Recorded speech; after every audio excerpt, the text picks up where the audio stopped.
Hello students, so এই ভিডিওত আমি solve কৰিম কৰি চাও আহা 3.2 কোৱেশ্চন আনসাৰ খিনি সো এতিয়া আমাৰ 1 নম্বৰৰ প্ৰথম প্ৰশ্নটোত কি কৈছে যে কৈছে তলত দিয়া পূৰণফলসমূহ চিত্ৰৰ দ্বাৰা প্ৰকাশ কৰা মানে আমাক এটো যোনটো সলভ মানে কোৱেশ্চনটো দিছে হেতুক আমি সলভ কৰিব লাগে আমাক কৈছে নৰমালি সলভ কৰিব মনা কৈছে চিত্ৰ সহায়ত আমি সলভ কৰিব কৈছে মানে তুমি ছবি আঁকি কিনে দেখাব লাগে সো কেনেকৈ কৰিবা যে প্ৰথমতে তোমালোকে চোৱা 1/4 আৰু 1/3 এটো পূৰণ কৰিলে কিমান পায় তোমালোকক চোৱা প্ৰথমতে আমি পিকচাৰ খিনি আঁকি লৈছো দে এটা তোমালোকে কি কৰিবা প্ৰথমতে তোমালোকে এনেকে বক্স আঁকিব লাগিব সো ফাৰ্স্ট তোমালোকৰ এটা বক্স হৈ গল এনেকে আঁকিলা এটা বক্স সো এতিয়া তোমালোকক কি চোৱা 1/4 দিছে মানে 1/4 মানে চাৰিটা ভাগ কৰি কেনে এটা ভাগ ৰং কৰি দিব কৈছে সো প্ৰথমটো তোমালোকে পথালিকে চাৰিটা ভাগ কৰিবা যেনেকে ইয়াত ধৰিলোৱা মই এনেকে ভাগ কৰিলো সমানকে টোটাল 4টা এটা দুটা তিনটা 4টা ভাগ কৰিলো হয় না 4টা ভাগ কৰিলো আৰু 4টা ভাগ কৰি কেনে কি কৰিব লাগিব এটা ভাগ ৰং কৰি দিব লাগিব সো মানে এইটো বক্স আমি ৰং কৰি দিছো এনেকে সো এইটো কিমান হৈ গল 1/4 হৈ গল সেকেন্ড যোনটো পিকচাৰ দিছে আকৌ এটা ছবি আঁকা যে সেম আঁকিবা এনেকে ইয়াকো প্ৰথমতে 4টা ভাগ যেনেকে আছিল এনেকে সেম 4টা ভাগ কৰি লোৱা সো এনেকে 4টা ভাগ কৰিলো সো ইয়ালকে ঠিকে আছে ইয়ালকে গম পালা এটা ভাগত আমাৰ ৰং কৰা আছিল সো এই পিকচাৰটো সেম কপি পেস্ট কৰিছো ইয়াত সো 4টা ভাগ কৰি কেনে এটা ভাগ ৰং কৰা আছে এটো মানে এটোৱে হয় তাৰছত এটো এবাৰ কি কৰিম যে এটো চোৱা এটো আমি এটো কৰিলো এটো কি কৰিব লাগিব 1/3 ভাগ কৰিব লাগিব সো এটোক আমি কে ভাগ কৰিব লাগিব 3 ভাগ কৰিব লাগিব যেহেতু আমি দীঘলীয়াকে 4 ভাগ কৰিলো সো এবাৰ পথালিকে 3 ভাগ কৰিম সো ইয়াত আহি গল এটা ভাগ দুটা ভাগ আৰু তিনটা ভাগ সো এটা ভাগ দুটা ভাগ তিনটা ভাগ হল আৰু তিনটা ভাগ কৰি কেনে কি কৰিব লাগিব এটা ভাগত ৰং কৰিব লাগিব মানে 3 ভাগৰ 1 সো এবাৰ পথালিকে ৰং কৰিছিল এবাৰ যেহেতু দীঘলীয়াকে মানে বক্স কিটা বনালো সো এবাৰ দীঘলীয়াকে ৰং কৰিম সো 3 ভাগৰ এভাগ অৰ্থাৎ তুমি এভাগ ৰং কৰি দিয়া এনেকে সো এভাগ ৰং কৰি দিলো আমি হৈ গল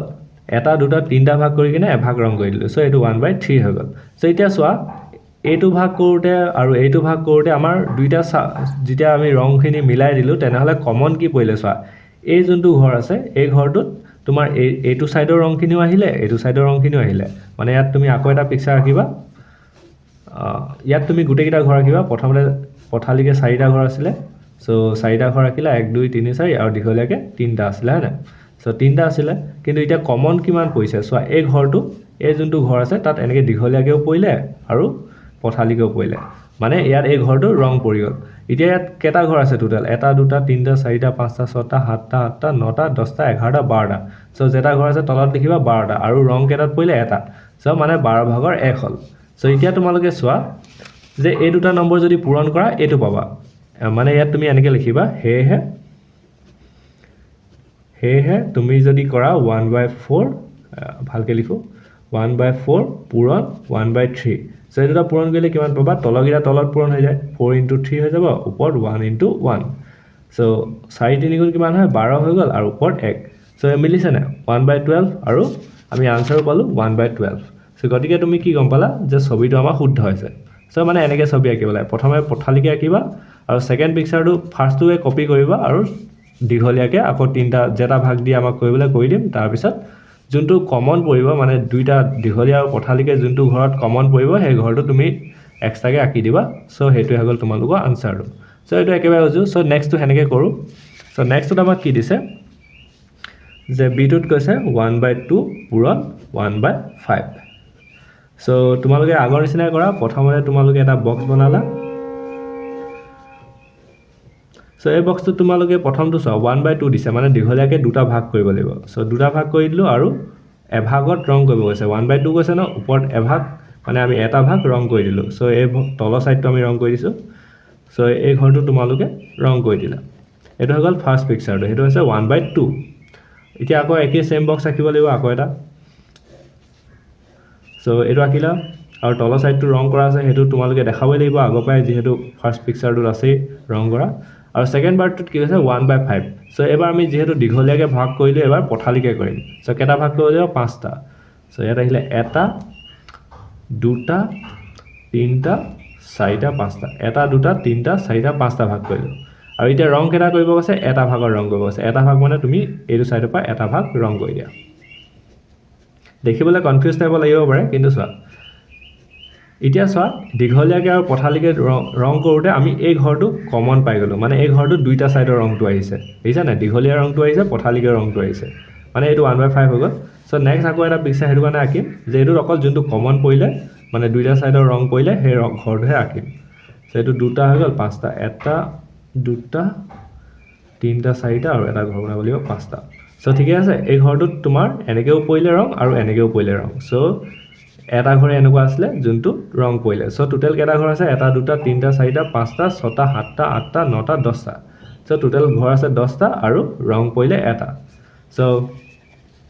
মানে আনচাৰটো হ'ব লাগে 1/10 হয়নে নহয় চাওঁ ইয়াত তলত সেনেকৈ লিখিম যে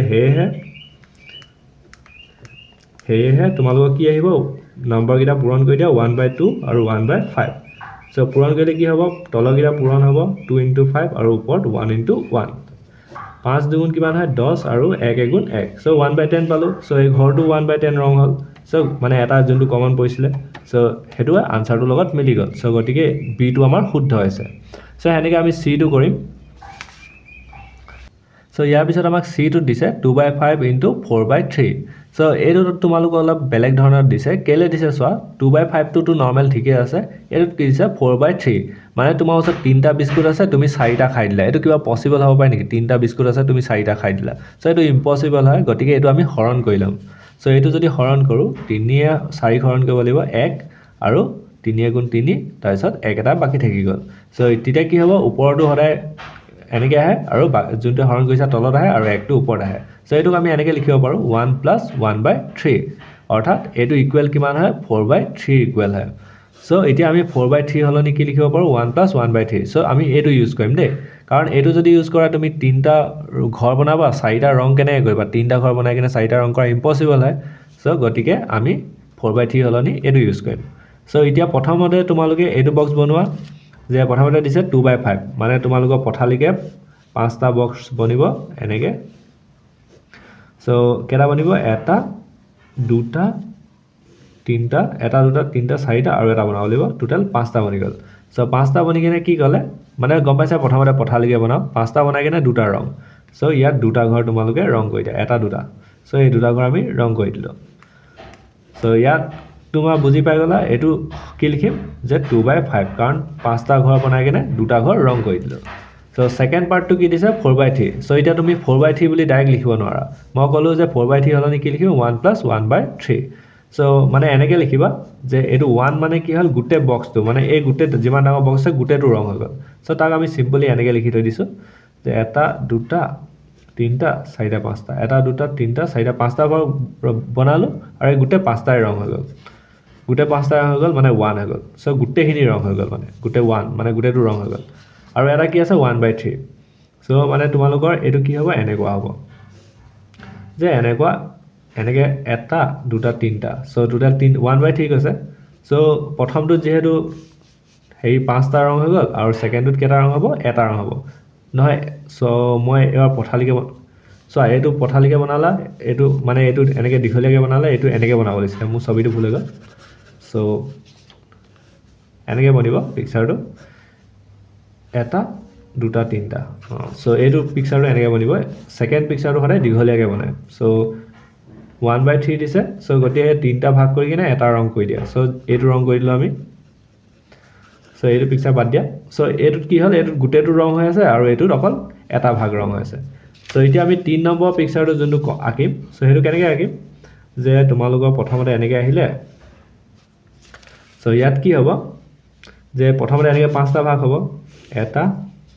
দুটা তিনিটা 4টা 5টা এটা দুটা তিনিটা 4টা 5টা ঠিকে আছে ইয়াত প্ৰথমতে তলত কেইটা ৰং কৰা আছিলে দুটা ঘৰ ৰং কৰা আছিলে এইটো অলপ কনফিউজ হ'ব পাৰে দেই চ' প্ৰথমতে এইটো তোমালোকে চোৱা এইটো তোমালোকৰ দুটা ঘৰ ৰং হৈ গ'ল আৰু দীঘলীয়াকৈ কেইটা ভাগ হ'ব দীঘলীয়াকৈ এটা দুটা তিনিটা ভাগ হ'ব হয় নাই চ' ইয়াত তোমালোকে ভাগ কেইটা কৰিবা এটা দুটা এটা দুটা তিনিটা চ' এতিয়া ৰং কৰা ঘৰ কিমান পালা চ' ৰং কৰা ঘৰ পালা তোমালোকে চোৱা যে এটা এতিয়া যদি ৰং কৰা চোৱা ফাৰ্ষ্টটোত কি আছিলে গোটেই ঘৰটো ৰং হ'ল গোটেই ঘৰটো ৰং হ'ল মানে ইয়াতো ৰং হৈ গ'ল ইয়াতো ৰং হৈ গ'ল ইয়াতো ৰং হৈ গ'ল ইয়াতো ৰং হৈ গ'ল ইয়াতো ৰং হৈ গ'ল ইয়াতো ৰং হৈ গ'ল ইয়াতো ৰং হৈ গ'ল ইয়াতো ৰং হৈ গ'ল ইয়াতো হৈ গ'ল আৰু এই ঘৰটোতো ৰং হৈ গ'ল এই ঘৰটোতো ৰং হৈ গ'ল এই ঘৰটোতো ৰং হৈ গ'ল এই ঘৰটোতো ৰং হৈ গ'ল, এইটোতো ৰং হৈ গ'ল, এইটোতো ৰং হৈ গ'ল, মানে এটা দুটা তিনিটা চাৰিটা পাঁচটা ছটা ঘৰ ৰং হৈ গ'ল। ঠিকে আছে, ফাৰ্ষ্টটোৰ পৰা তুমি ছটা ঘৰ ৰং পালা। ছেকেণ্ড কি দিছে যে আকৌ এনেকৈ দীঘলীয়াকৈ কৰি কেনেও এটা ঘৰ ৰং আছে ন, গম পালা, মানে এনেকৈ তিনিটা ভাগ কৰি কেনেও এটা ঘৰ ৰং আছে, মানে ইয়াৰ এইটো ঘৰ ৰং আছে, গম পালা, এই গোটেই ঘৰটো আকৌ ৰং আছে, এইটো ৰং আছে, এইটো ৰং আছে, এইটো ৰং আছে, এইটো ৰং আছে, এইটো ৰং আছে, এইফালেও দুটা ৰং আছে, মানে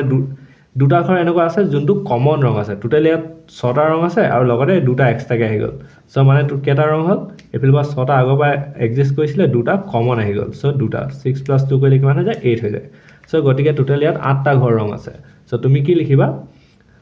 8টা ঘৰ ৰং আছে কাৰণে ওপৰত 8 লিখিবা। টোটেল ঘৰ কেইটা আছে, 1 2 3 4 5 6 7 8 9 10 11 12 13 14 15টা।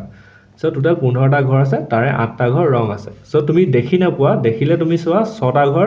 নৰ্মেলি ৰং আছে, কাৰণ এই ঘৰটোত গোটেই ঘৰটো ৰং আছিলে কাৰণে আমি গোটেই ঘৰটো ৰং ধৰিলে এইটো তাত কমন পৰে। আৰু লগতে এইটো চাইডে ৰং আছে কাৰণে আমি এইটো চাইডে যদি গোটেই ঘৰটো ৰং কৰোঁ তেনেহ'লে এই দুটা আমি আকৌ ৰং কৰা পাম, মানে এইটো চাইডৰ পৰা কৰিলেও এই দুটা ঘৰ ৰং পাম, এইটো চাইডৰ পৰা কৰিলেও এই দুটা ৰং পাম, কিন্তু এইকেইটা আগৰ পৰাই ৰং আছিলে। চ' গতিকে মানে কনফিউজ নহ'বা যে 6টা ঘৰ প্ৰথমতে ৰং হয়, তাৰপিছত দুটা ঘৰ আৰু এক্সট্ৰাকৈ ৰং হয়। চ' টোটেল 8টা ঘৰ ৰং হ'ল। চ' 1/8 পালোঁ। চ' এতিয়া ছল্ভ কৰি কিনে চোৱা, যেনেকৈ আমি আগতে লিখিছিলোঁ সেয়েহে বুলিকে, সেয়েহে। চ' পূৰণ কৰা নম্বৰকেইটা পূৰণ কৰিম, যে আমাক নম্বৰকেইটা এইটো দিছিলে ন, চ' তলৰকেইটা তলত, ওপৰকেইটা ওপৰত। চ' 2 × 4 হৈ গ'ল, 5 × 3 হৈ গ'ল। চ' 5 3 × 15 হৈ গ'ল আৰু 4 2 × 8। চ' আমি ঘৰ কিমান পালোঁ, 8/5 ৰং কৰা পালোঁ আৰু আনচাৰো পালোঁ 8/5। চ' এইটো অলপ কনফিউজিং হয়, কিন্তু কনফিউজ নহ'বা যে এনেকৈ আঁকি ল'বা। চ' ডিটোত আমাক দিছে 1/5 × 2/3। চ' ছেইম হয়, প্ৰথমতে এনেকৈ কৰা 5টা ঘৰ বনাবা দীঘলীয়াকৈ। চ' এনেকৈ ঘৰ আহিব। চ' কেইটা ঘৰ কৰিবা এনেকৈ, 1 2 3 4 5টা, তলত 5 আছে ন, 1 2 3 4 5, 5টা কৰি কিনে কেইটা ৰং কৰিব গৈছে, এটা ৰং কৰিব গৈছে। চ' আমি তলটোকে ৰং কৰি দিছোঁ, হৈ গ'ল। চ' এইটো আহি গ'ল 1/5, মানে 5টা ঘৰ কৰি কিনে এটা ঘৰ ৰং কৰি দিলোঁ। চ' ছেকেণ্ড পিকচাৰটোত কি কৈছে, যে আকৌ আগৰ নিচিনাই তোমালোকে এনেকৈ চোৱা। চ' এইটো ঘৰ একজেক্ট কপি হ'ব ইয়াত, এইটো গম পালাই যে এনেকৈ 5টা ঘৰ বনোৱা, 1 2 3 4 5টা ঘৰ, এটা ঘৰ আগৰ পৰা ৰং কৰা আছিলে। চ' ছেম কপি বনালোঁ। এবাৰ কি কৰিব কৈছে, 3টা ঘৰ বনাই কিনে 2টা ঘৰ ৰং কৰি দিব কৈছে। চ' এবাৰ দীঘলীয়াকৈ যিহেতু বনালোঁ, এবাৰ পথালিকৈ বনাম। পথালিকৈ টোটেল 3টা ঘৰ বনাম, 1 2 3টা, 1 2 3টা ঘৰ বনালোঁ, 1 2 3টা ঘৰ বনি গ'ল। তাৰপিছত কেইটা ৰং কৰি দিব কৈছে, 2টা মানে এইটো আৰু এইটো, এই 2টা ঘৰ আমি ৰং কৰি দিছোঁ। অ'কে, চ' এই দুটা আমি ৰং কৰি দিছোঁ। এতিয়া চোৱা, ইয়াত ৰং কৰোঁতে এই দুটা ঘৰ আছে, যোন দুটাত এনেকৈ দীঘলীয়াও ৰং পৰিলে, পথালিকৈও ৰং পৰিলে, মানে এই দুটা কমন আছে। চ' নেক্সট পিকচাৰটোত কি হ'ব, যে তোমাৰ ফুল পিকচাৰটো আঁকা, 5টা ঘৰ এনেকৈ 1 2 3 4 5টা ঘৰ আৰু এনেকৈ 3টা ঘৰ। চ' এইবোৰ তোমালোকে স্কেলে ভালকৈ আঁকিবা। আৰু ইয়াত কি হ'ল, কমন কোনটো দুটা ঘৰ পৰিলে, অকল এই দুটা ঘৰ কমন পৰিলে। চ' এই ঘৰটো মানে এনেকৈ দীঘলীয়াকৈও পৰিলে, মানে এই দুটা ঘৰ দীঘলীয়াও পৰিলে আৰু পথালিকৈও পৰিলে। চ' মানে এইটোত তোমাৰ আহিলে 2/3 আঁকিছিলোঁ, আৰু এইটো আহি গ'ল। টোটেল কেইটা ঘৰ আছে, 1 2 3 4 5 6 7 8 9 10 11 12 13 14 15। টোটেল 15টা ঘৰ আছে আৰু 2টা ঘৰ কমন ৰং পৰিলে। চ' এতিয়া আনচাৰটোৰ লগত মিলিছেনে চাওঁ। চ' সেয়েহে বুলি লিখি কেনে, সেয়েহে কৰি কেনে তোমাক কুৱেশ্যনত দিয়া নম্বৰ দুটা পূৰণ কৰি দিয়া, 2/3। এইটো 5 আছিলে। চ' তলৰকেইটা তলত পূৰণ হৈ গ'ল আৰু ওপৰকেইটা ওপৰত। চ' এতিয়া কি হ'ব, 5 3 × 15 আৰু 2 × 2। চ' 2/15 2/15। চ' আনচাৰটো মিলি গ'ল। চ' গতিকে আমাৰ মানে 4 নম্বৰটো শুদ্ধ হৈছে। চ' এইকেইটা ছেইম এনেকৈ কৰি দিবা। চ' এইকেইটা ইয়াতে ইমানেই আছিলে। চ' ইয়াত এইটো ফিনিছ।